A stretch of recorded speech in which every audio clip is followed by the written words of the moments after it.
Hey, we're here with the talented and fabulous Christina Grimmie. Thanks so much for coming to Yahoo. Thanks for having me. Yeah, you sounded great, and you did that performance in one take. I did, yeah. Well, my brother's great, and he played the guitar for me, so he'll nod his head no, but I'm nodding my head yes. But of course, then again, you had to learn how to perform under pressure, and a lot of people who are watching this will, of course, know you from The Voice, where I'm sure performing in a room like this is nothing compared to performing for millions of people. But what's interesting is you were a finalist. You made it all the way to the finale in your season of The Voice, but you recently won another contest. Another pretty awesome contest. Let's talk about what this new opportunity is. Well, I will be in Las Vegas on September 18th. I won the what it's called the Macy's iHeart Rising Star competition, and basically it was a contest to see who would be opening the entire iHeartRadio Music Festival. And my fans carried me all the way to number one, and it's just an extreme blessing to be able to say that I will be performing, basically opening for every one of the artists that night. So that's Kanye. crazy. Yeah. Duran Kanye Duran. West, Duran Duran, The Killers, I actually just recently found out, are performing there as well. So that's Sam Smith. kind of intimidating, but it's super cool. Is it really intimidating, though? Because like I said, you were on one of the biggest shows on TV. You made it all the way finale, and, millions of people watch that. And you have to perform live for votes and for judges' critiques. That has to be a pretty good training ground to not be intimidated by anything. It was. Honestly, I feel like everything I do, had I not done The Voice, would have been way more... I feel like I would just always be nervous for everything. But now, especially after The Voice, it kind of teaches you a whole new lesson that you would never learn anywhere else, you know? And that's just to just shake off the nerves, because when you really need it to count, which is on The Voice, that's when you need to be at your best. So you have no choice but to go out there and be the best that you possibly can. So nerves, it's not even an option. So eventually I kind of got over that a little bit. And there's always a little bit of a jitter, and that's totally normal. And you should always have a little bit of a jitter if you're going out and performing. But like adrenaline. Yes, adrenaline, and but you can't let that hinder your performance, which luckily has not happened to me on The Voice, which is great. Or since. Or do you yes. ever get nervous? What makes you nervous? What makes me nervous is crowds that don't seem into it. That's the only time I'm ever nervous, is when you see a lot of them kind of just doing this on their phones, especially as soon as I walk out. If I'm like, yeah, guys, how are you? What's up? And then it's just... They could be tweeting about you. Yeah, but I would like a little bit more energy, So when I don't get that, I've kind of had to, train myself to pretend that everyone is having a great time, And you don't always get those crowds. Luckily, that doesn't happen often. But when it does, you need to kind of push through and just pretend everyone loves you a lot. Well, it's going to be an interesting experience for you at iHeart then, because with all those big names that you mentioned, and it's a real diverse bill, so there'll be some people that are there for Sam Smith, or some people there for Kenny Chesney or whatever, but a lot of people might not be familiar with you. And exactly. And you are opening the show, so you got to have to set the tone. So what are you going to do? What's your plan? Well, okay.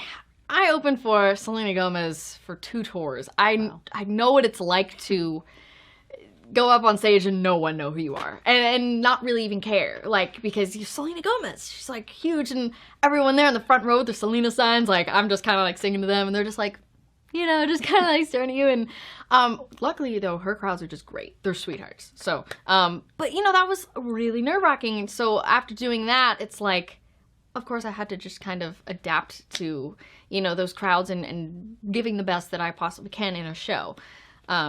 So yeah, for iHeart, it's a little bit of the same. I'm going to be opening for a bunch of big names, but I've just, I have a lot of experience under my belt, so I'm kind of going in very positive and not as nervous as one would think, because I'm just really blessed that I have the opportunity, so I'm trying to make the most of that.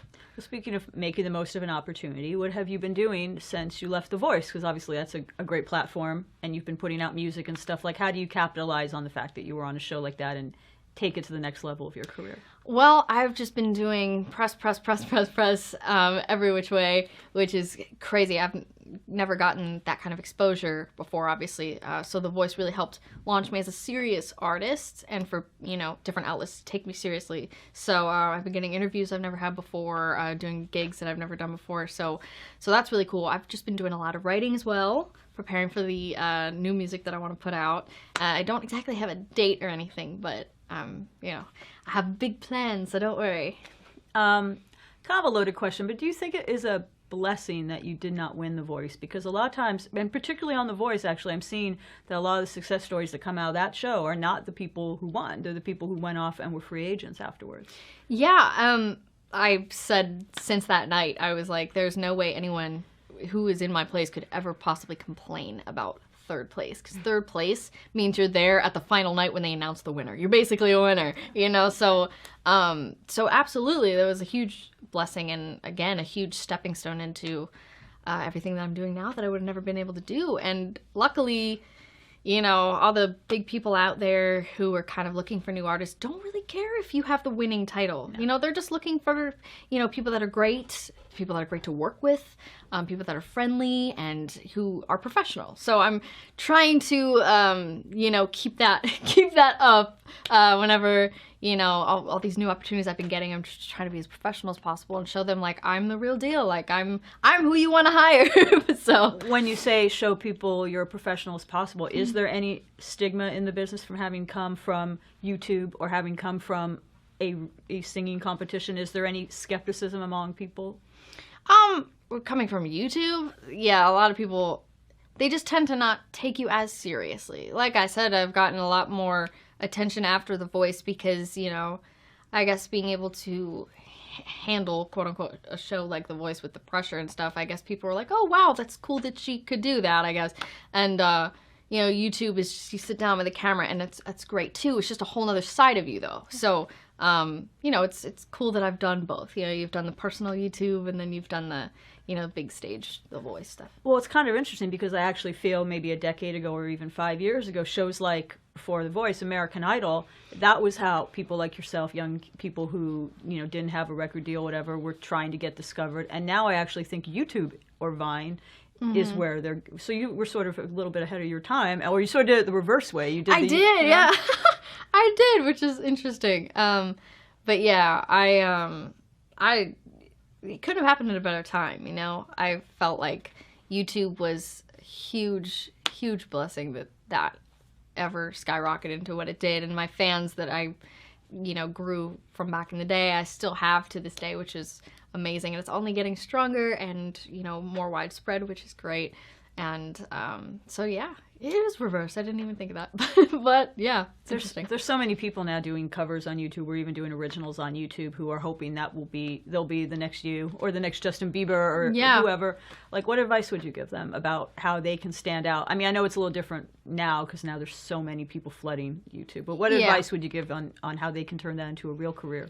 I mean, if you're a musician, for instance, I kind of always say if you write your own songs and you do your own thing and uniqueness is special to you, it's not just special to you, it's special to everyone watching. Everyone likes, you know, that unique quality in people, and they gravitate to that. So I say, you know, if you're putting up original content or something like that, always throw in a cover or two as well, just so people are searching, you know, those songs, and then put your own twist on it.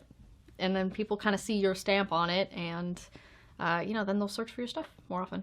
Whatever happened with Adam Levine's offer for you to sign to his label? He made such a big deal about that on the finale. He did, and I would truly like to think that he was sincere about that. But, you know, contractually with things, I went with a big label, and Adam, of course, was not going to fight me on that one. He's like, you know, if a big label wants you, a big label wants you. So, but, I mean, as of right now, I'm independent, and honestly, like, it's actually great because, you know, sometimes when you're in label situations, they tend to shelve people, and I'm like, I'm happy that I'm not one of the shelved people. You know, I'm kind of free to do what I want to do and release things that I want to release. So you signed to, was it Island? What happened with that? It just kind of, like, I think they were just busy with all their other artists that are really upcoming. You know, they had like Shawn Mendes and Kaisa, and they were all blowing up, and but yeah, I just kind of, like, we just parted ways, like, mutually. It wasn't like a bad crazy thing. It wasn't a bad breakup. Yeah, no, not at all. And the plan is now to self-release or to independently put out your music? I mean, if a label comes along and hears my stuff and is like, yeah, like, let's make a deal, you know, we'll talk then. But as of right now, I'm planning on independent releases, and I've kind of always done it that way. So it's been working for you so far? It's been working out, yeah. So what kind of, describe the new music you're working on? We obviously heard one of the songs today, and we've heard the recorded version of it as well. But like, is that the basic vibe, or that's kind of like a breakup song or a revenge song? Yeah, I mean, the vibes are kind of all over the place in terms of message, you know.